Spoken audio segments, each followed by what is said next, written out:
I'm shocked, frankly. If I was there and I heard any rumor of this, I would be like, whoa, whoa, whoa, whoa, whoa. 5 of diamonds! The biggest scandal in the history of the World Series of Poker has erupted, and Daniel Negreanu is leading the charge. Is the tools available today coming from AI? Jonathan Tamayo's $10 million triumph is under intense scrutiny, with accusations of using AI software to cheat. Poker world is buzzing, and we're diving into Daniel's outspoken views and the controversy that's shaking the foundations of the game. As the fallout from the Jonathan Tamayo scandal continues, Daniel Negreanu has made his position crystal clear. Across social media and interviews, Daniel has been unafraid to share his thoughts, taking a firm stand on the ethical boundaries that were allegedly crossed during the 2024 WSOP. What makes his perspective particularly compelling isn't just his legendary status in poker, but his commitment to maintaining the integrity of the game, especially in an era where AI technology is rapidly changing the landscape. One tweet from Daniel captures his frustration perfectly. He draws a clear line between legitimate play and the misuse of software, highlighting that even if Tamayo didn't technically break any specific rules, he violated the unwritten spirit of the game. Daniel emphasizes that every player has a responsibility to adhere to ethical standards, ensuring that there's no doubt their actions are fair. His message is a strong reminder that poker is about skill, strategy, and integrity, and bending these core principles with technology blurs the line between competition and cheating. Let's take a closer look at what Daniel had to say and how he breaks down the core issues surrounding this scandal.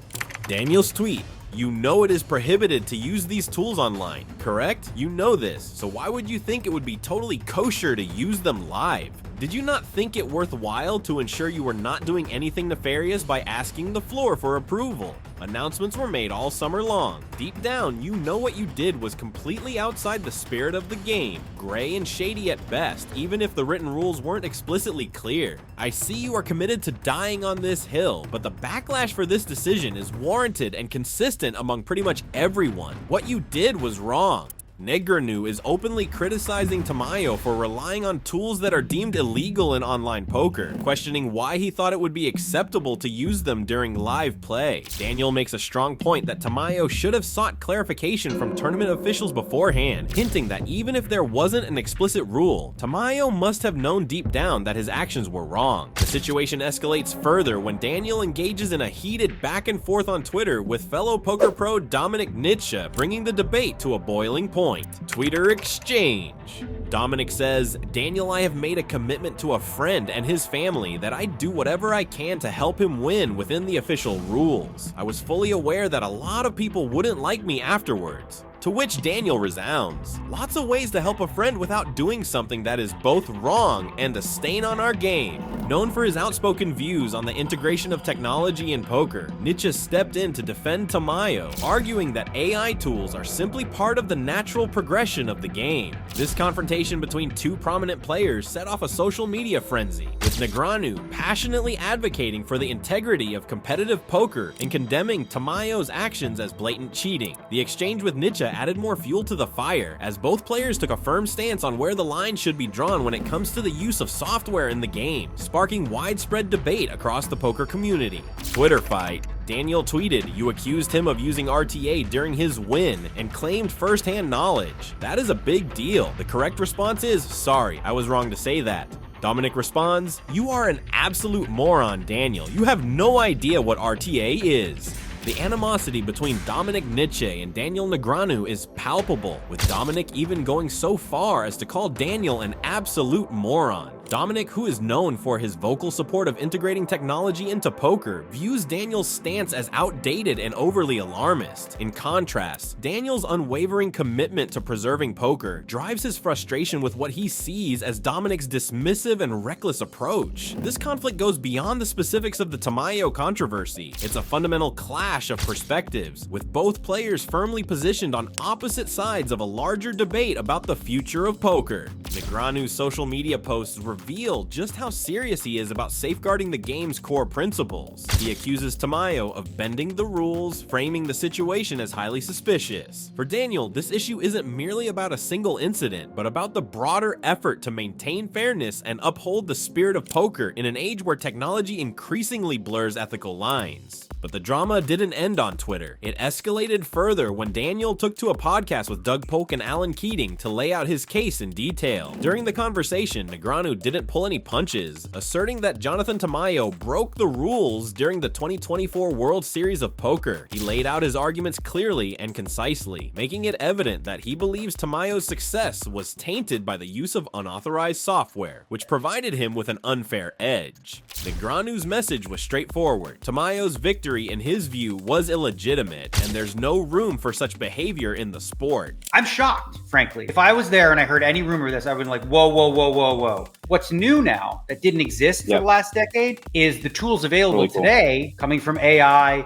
solvers, and this sort of thing. So I think in part, it's probably a good thing this happened on the biggest stage, because now it's a conversation we all have to have and go, okay, bro, is this the direction we're going in? Or are we going to do something to fix it? As we've seen, Daniel Negreanu is making waves in the poker community by speaking out against what he views as a serious threat to the game. The scandal involving Jonathan Tamayo's $10 million victory at the 2024 World Series of Poker has brought AI software under scrutiny, and Daniel's voice is leading the charge. With technology seeping into competitive play, he warns that this issue could reshape the future of poker if left unchecked. Essentially, there are varying degrees of RTA, right? There's the massive extreme version where you're literally playing and you have a solve in real time telling you what to do. Like, that's the most egregious version. You know, the softer version is before the cards are dealt, you're looking at a chart, so you're prepared to do that, right? You know what you're going to do. Now, they're both RTA. They're going to help you in real time. One is very egregious, you know, one is minimal. As far as I'm concerned, the line should be drawn at, like, first of all, any use of solvers or AI in the tournament area should not be allowed by the player or, you know, getting relayed by anybody else. Obviously, you can't reference. The one that's interesting to me is, like, what if a guy just has a piece of paper with notes on it? Like, can he or can he not, before the hand, look at that? Because, listen, when I play poker, I have a notebook in my phone of different players' tendencies and tells and things like that. And, like, I'll say, oh, okay, I'm playing with this guy today, and I'm gonna look at that. Like, I don't know, like, I think traditional note-taking allows players to sharpen their skills over time, nurturing a deeper understanding of the game. In contrast, AI tools can strip away the human element, turning the game into a cold calculation. This raises significant questions about the future of poker strategy, and Daniel is ready to tackle these complex issues head-on. He also points out that ignorance is no excuse. Whether Tamayo knew the rules explicitly or not, breaking them is still a violation. they're doing is wrong. But I think in a case like this is where you have to really sort of, you know, get clarity, you know, and saying, like, well, I didn't hear the announcements. That's not, like, that doesn't absolve you, right? Not knowing the law doesn't absolve you. Negreanu's stance leaves no room for ambiguity. His comments target Tamayo's defense, making it clear that simply pleading ignorance doesn't justify crossing ethical boundaries. For Daniel, breaking the rules, intentionally or not, undermines the fairness of the game, and he's not willing to let it slide. Now, let's shift focus to the main victim affected by this, Jordan Griff, the runner-up in the WSOP main event, who walked away with $4 million, significantly less than Tamayo's haul. Griff has his own thoughts on the matter, feeling that he may have been cheated out of a monumental win. I don't know how things would have been different if they weren't using the solver, but it's even just sad that this is what the story out of the main event is, right? It should be positive stuff. It should be great stories about people making these deep runs and coming into money and trying to be ambassadors for the game. And here we are talking about someone who's trying to take every little edge they can. And Jordan Griff's focus was on preserving the fun and entertainment of the WSOP. He shared his disappointment that this scandal has taken the spotlight away from the true spirit of the World Series of Poker main event. Instead of celebrating Jonathan Tamayo's victory as a source of inspiration for up-and-coming players, the narrative has shifted to discussions about AI software and allegations of cheating. For Jordan, the real loss here is how these controversies overshadow the incredible achievements and memorable moments that should define the tournament each year. Meanwhile, Doug Polk didn't shy away from the hard questions, asking if Jordan plans to pursue legal action, not only against Tamayo, but also against the WSOP organizers. With millions at stake and the integrity of the tournament on the line, it's a possibility that has everyone talking. So once you have had that time, if there was a case, would you consider filing a suit? I would say it's always a possibility, but I'm not. Jordan's response seemed almost too polished, sparking speculation that he might have been prepped on what to say. But how are the biggest names in poker reacting? We turn to insights from legends like Daniel Negreanu and Alan Keating to get a sense of where the poker community stands on this hot button issue. WSOP rules it's unclear. It's not in the written rules, really. There's a slight thing that I think is really weak. People are bringing up. But you know, we have the intercom announcement, which is certainly something. But Nevada gaming rules, I would say it's pretty clearly against. And if you're going to go the legal action route, that is, I think, what really matters. So I don't know. Would you guys pursue legal action here? I guess like in your shoes, neither one of you are going to do that with your brands or if you're well known. But should the people at the table, should someone like Griff, where they feel like, you know, they did their best and they didn't realize this guy's running sims on the rail, should they pursue legal action if they feel like their opponent was using something unfair to have an advantage against them? I think from a financial perspective, it's minus EV overall. You're going to have to spend a bunch of money on lawyers. It's going to be very difficult to prove how much was gained from this process. And most juries and most courtrooms are not going to have any understanding of this. Daniel raises a critical point. The broader poker community, including casual players, might not fully grasp how AI-assisted cheating changes the game. This misunderstanding could make it difficult to enforce rules and hold players accountable. The complexity of explaining such issues to those unfamiliar with poker strategies could hinder any legal pursuits Jordan might consider. So the odds of you actually getting anything of substance past your legal fees is, unlikely. So I wouldn't. I guess nobody knew. Then nobody knew at the table. Then the floor didn't know. Nobody knew. It's just sort of like there's not much you can do there. Yeah, but the law is clear in the Nevada gaming that this is against. There's no ambiguity. This is not allowed. So, you know, but a court and a jury or a judge or whoever it might be, they're not going to be able to really discern that, right? And I'm sure there are lawyers that would take it on for win only. Right. And then how far does it extend? I played the tournament. You played the tournament. Can we sue? Mm-hmm. You know what I mean? But obviously, I don't know. I just feel like suing is embarrassing. It's just I agree.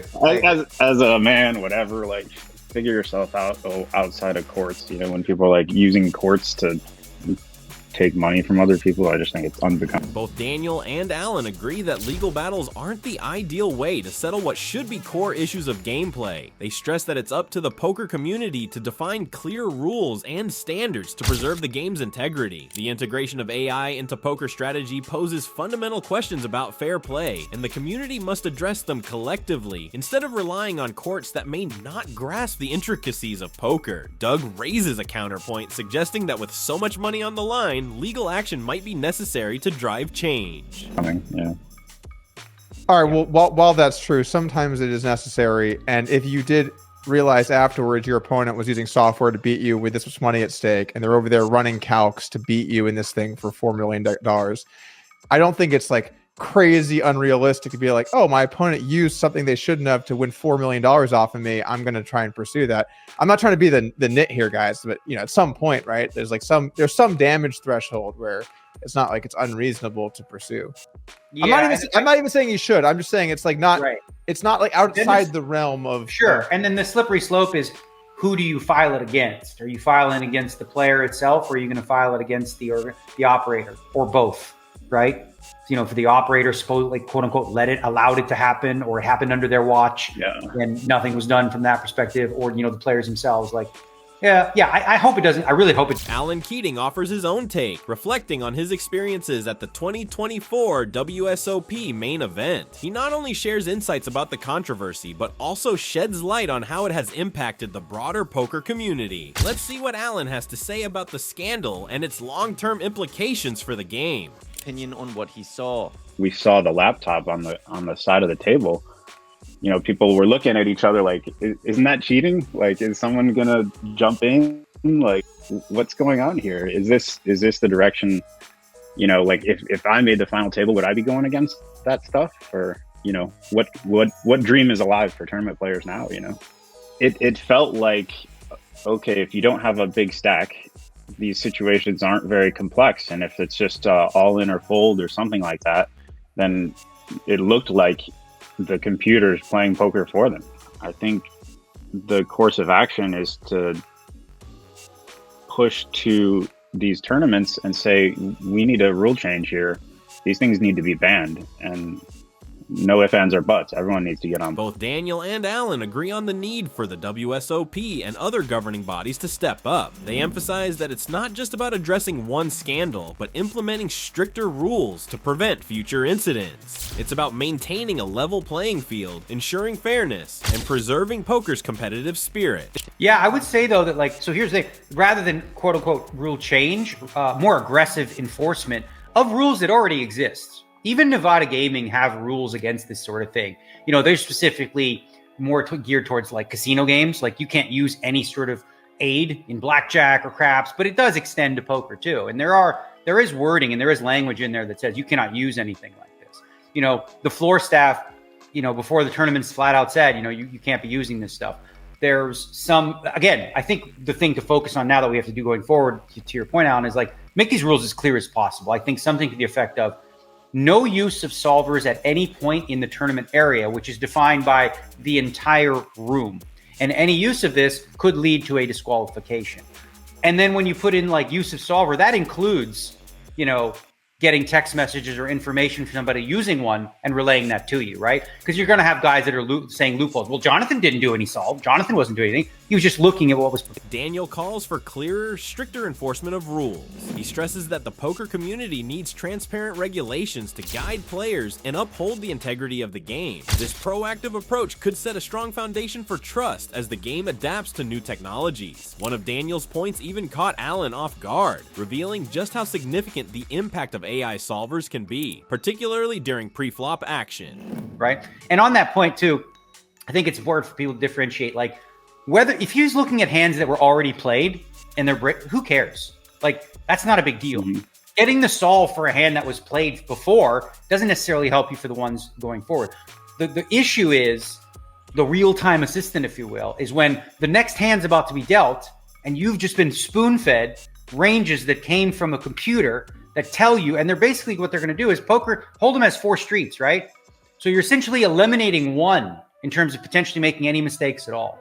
You're literally basically saying, if I know what I'm doing here, I will never make a mistake pre-flop. You'll have to get me flop, turn, and river. Wow. And right, and like so wow. From that perspective, like there's no question. I don't think anyone in the community looks at this and thinks, yeah, this should be fine. Most importantly, too, when you look at online poker, right? This is why I'm like, how did you not? It's prohibited. You cannot use these tools legally online. You're not supposed to, you're not allowed. So why would they think or assume that you could do this in a live arena? I guess probably, frankly, because the rules were not written out as clearly as they should be. And no one's. Daniel highlights that AI solvers essentially remove the pre-flop play, fundamentally changing the dynamics of the game. This shift underscores the need for poker to address how technology is reshaping its core. For Daniel, it's not the rules themselves that are the problem, but how inconsistently they're enforced. He argues that clearer, stricter guidelines are essential, and it's time for the WSOP and others to take a firmer stance to ensure all players know the consequences of violating them. So like part of the enforcement has to come from players sort of ratting out other players and then having rules that are so severe and so significant that minimal edge Doug talked about, maybe 100K, it's not worth it. It's not worth it to take that risk and potentially. What kind of penalties should players face if they're caught using AI poker solvers? Alan Keating weighs in, suggesting that the consequences must be severe enough to deter future infractions. His perspective sparks an important conversation about balancing innovation with fairness, ensuring that poker's competitive spirit remains intact as technology continues to evolve. And ironically considered. I mean, a 2-round penalty is kind of a slap on the wrist. What do you lose, like 3 big blinds? You know, I think it's been it's a big one. It's big. I mean, that's a lot. It's a lot of equity. Good. It should be a lot. It becomes a slippery slope. So like I believe, you know, the best approach personally is just to have a harsh rule on none of this stuff being open at any point in a tournament area. And if you're caught as a spectator, you're removed from the place. And if you're caught as a player, you face penalty of, what Alan said, which is 2 rounds or potentially, a full DQ. I like that we're going to go with Alan's take on what the tournament penalty should be. All right, we came together. I am not. And Alan has spoken. It will be a 2-orbit penalty moving forward. I kind of like it, actually, because it is brutal. Like, it should be brutal. I said that originally. If you have 13 bigs and you have to go through 2 lives, now you have 8. That's like pretty bad. So, if you want to look at your, your push or fold charts like under the gun, realize that you might just have to. Switching gears briefly, Doug, Daniel, and Alan lightened the mood by debating whether players should be allowed to wear sunglasses at the table. Daniel suggested it could be a way to hide tells, while Doug questioned if it offers an unfair psychological advantage. Their playful banter was a reminder that while poker has its serious moments, it's also about having fun. I mean, I'll tell you, in like my friend group or something like that, if someone came and sat down and put sunglasses on, we'd all make fun of him, like, until he took them off. We'd be like, no, really, you can't wear sunglasses. This is ridiculous. If you're going to take it that serious, like, go play over there, Personally, I would ban sunglasses completely. Do you think sunglasses help pros or Rex more? Yeah. The one thing it does for sure is it disconnects people from the game. Now it's a ghost. Doug brought up an interesting angle, suggesting that for casual players, wearing sunglasses might actually help them feel more comfortable. This highlights the balance needed between competitive integrity and ensuring that players of all levels feel welcome at the table. Sunglasses. Usually when I see someone wearing sunglasses in a tournament, it's usually someone that this feels like this is their big shot and they're kind of nervous and they're worried they're going to have tells, and they're usually more recreational based, and they're usually people that are uncomfortable. And I think for any one of us 3 here, if we play a big pot in the main event, we're going to be fine. But for someone where like this is their big shot, they never play a tournament this big, and they really want to just like not give stuff away, and they're scared, and like their sunglasses, like, do you really want to be like, sorry, bud? I don't know. As long as it's fair for everyone, right? You do. Like, Okay. I would never say you as a rec can't wear them, but other people are wearing them. It's just part of the game. Like, listen, online poker, you don't have to deal with any of this physical live stuff. But live poker, you do, right? Just the way, that's just the game. Yeah. I can get on board with that. I just think it is important to explore the other side. And I do think if we look, generally speaking, it's more Rex than pros that wear sunglasses. Lastly, the topic of headphones at the poker table came up. No headphones. Oh, I would totally agree with that. I'm in for no headphones. I think I'd be fine with it. Yeah. I really do think. So first off, people will just not hear stuff, and it creates problems. I've seen that a bunch. I'm sure Daniel's seen it. I mean, you might even have seen this before. Like people, again, it's also, you can make the same argument with the sunglasses as earphones can be considered a cheating device potentially too.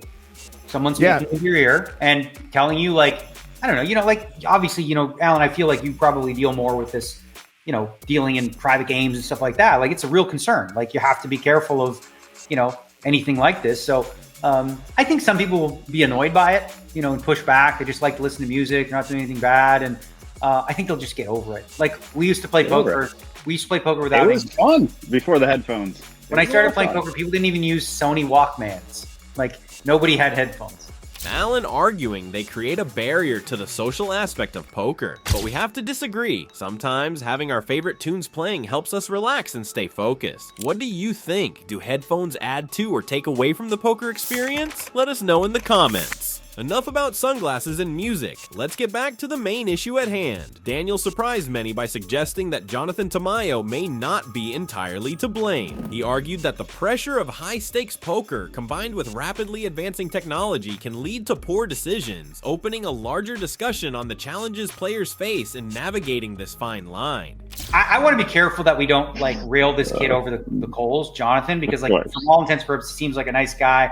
I genuinely don't think I think he's caught up in the moment. He's just doing what he's doing. His coaches are giving him stuff. Like, I don't think he was consciously thinking about the optics or anything like that. Right. And again, most importantly, the fact that they did it out in the open like that lends me to believe that, like, he didn't think anything he was doing was wrong. He just was, trying his best to win $10 million. So I don't fault him really in that regard. I wish, like, if he looks back, I would hope that he would see like how bad it looks. Through this scandal, Daniel Negreanu has taken a stand, emphasizing that this incident could reshape poker for years to come. As the community debates technology's role, ethical play, and enforcement, it's clear that guidelines must evolve to keep up with the game's rapid changes. Negreanu's voice remains central to ensuring that poker retains its spirit of fairness and competition. Thanks for watching, and to stay up to date with the most legendary poker fights, biggest scandals, and sickest suckouts, make sure to like and subscribe.